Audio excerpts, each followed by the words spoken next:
Magandang araw mga ka-horror at welcome back nga po palang muli sa aking channel. Nandito na naman nga pala tayo sa bagong episode ng Kwentong Agimat at Anting-Anting. Ang batong kidlat na siguro ang isa sa pinaka-kontrobersyal na uri ng agimat sa buong mundo ng lihim na karunungan. Bakit? Dahil sa sobrang hirap nitong hanapin, marami ang hindi naniniwala na tunay itong umiiral. Ang iba naman ay naniniwalang isa lang itong alamat na likha ng matandang antingero.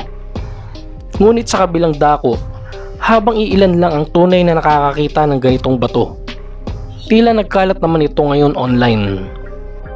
Ibinebenta ng kung sino-sinong tindero na hindi man lang alam kung ano ang pinagmulan o tamang gamit nito. Maraming naluloko, maraming nagpapaloko, at marami rin ang hindi nakakaunawa na ang tunay na batong kidlat ay hindi basta batong napupulot o tinapyas. Ito ay isinilang mula sa mismong galit ng kalangitan. Ayon sa mga matatandang albularyo, ang batong kidlat ay nabubuo kapag ang kidlat ay tumama sa lupa, bato o punong sagrado. Sa mga bihirang pagkakataon, nag-iiwan ito ng kakaibang piraso na tila nagliliwanag o nagtataglay ng buhay. Ang batong iyon ang tinatawag nilang bato ng langit. Isang agimat na pinaniniwala ang may dalang kapangyarihan na hindi basta-basta makikita sa iba. Ang taong makakatagpo nito ay sinasabing pinagpala. Ngunit kasabay ng biyayang iyon ay may dala itong matinding responsibilidad. Sapagkat ang batong kidlat ay hindi basta agimat ng proteksyon. Ito ay puwersa mismo ng kalangitan na isiniksik sa isang maliit na piraso ng mundo. Ang unang lihim nitong kakayahan ay ang kapangyarihang maglaman at magpalabas ng enerhiya ng kidlat. Hindi ito literal na naglalabas ng kuryente. Ngunit ang espiritual na enerhiya nito ay nakapagpapatalsik ng masasamang espiritu. Nagdudurog ito ng mga sumpa at lumalaban sa mga nilalang ng dilim. Tila may nakabalot na malakas na kalasag sa katawan ng tagapagdala. Kapag ang isang mangkukulam o mambabarang ay nagtangkang saktan ka habang suot mo ito, madalas ay bumabalik sa kanila ang kanilang sariling itim na mahika.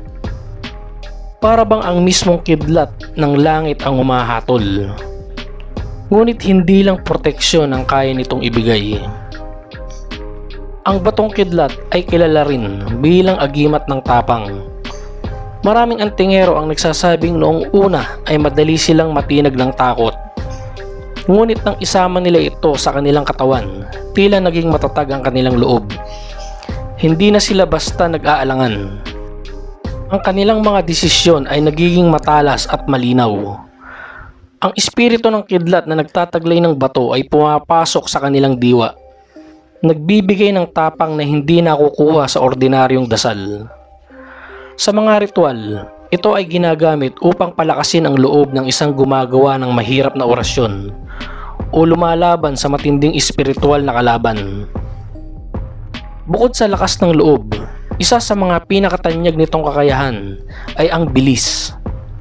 Hindi lamang ng katawan, kundi pati ng pag-iisip. Ang mga bihasa sa paggamit ng batong kidlat ay nagsasabing kaya nitong gisingin ang likas na reflex ng tao. Sa gitna ng panganib, tila ba alam mo kung saan manggagaling ang atake bago pa ito mangyari? Napakabilis ng iyong reaksyon. Ang iyong pag-iisip ay kasing talim ng kidlat sa langit. Ito ay isa sa mga dahilan kung bakit ginagamit ito ng mga mandirigma at mga sundalo. Gayon din ang mga taong pumapasok sa mapanganib na lugar. Hindi bilang sandata, kundi bilang gabay at tagapagpaalala ng kanilang likas na lakas. Isa pang nagkukubling kakayahan ng batong kidlat ay ang magbigay ng babala. Ang tunay na bato ay may koneksyon sa mga palatandaan ng kalangitan. Kapag may paparating na panganib, tulad ng sumpa, atake ng masasamang espiritu o kahit aksidente, madalas ay nag-iiba ang pakiramdam mo habang suot mo ito.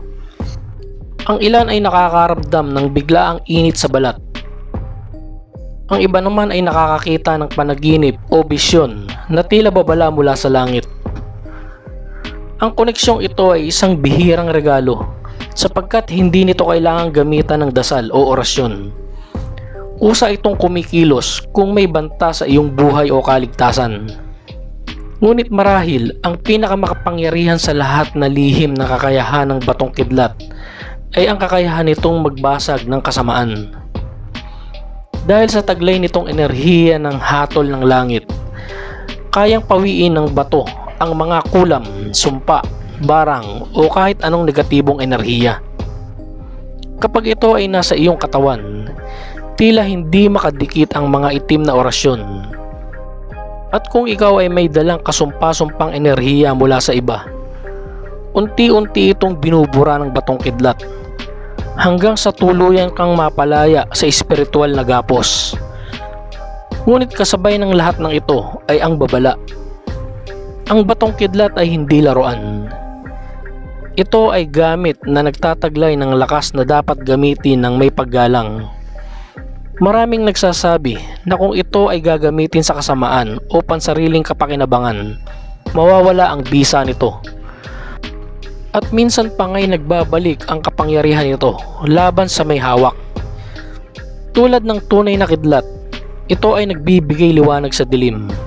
Ngunit maaari rin itong sumabog kung gagamitin sa maling paraan. Sa huli, ang batong kidlat ay hindi lamang isang piraso ng bato. Isa itong paalala ng ugnayan ng tao sa kalangitan, ng lakas, tapang at katarungan. Hindi mo kailangang hanapin ito online o bilhin sa kung kani-kanino man.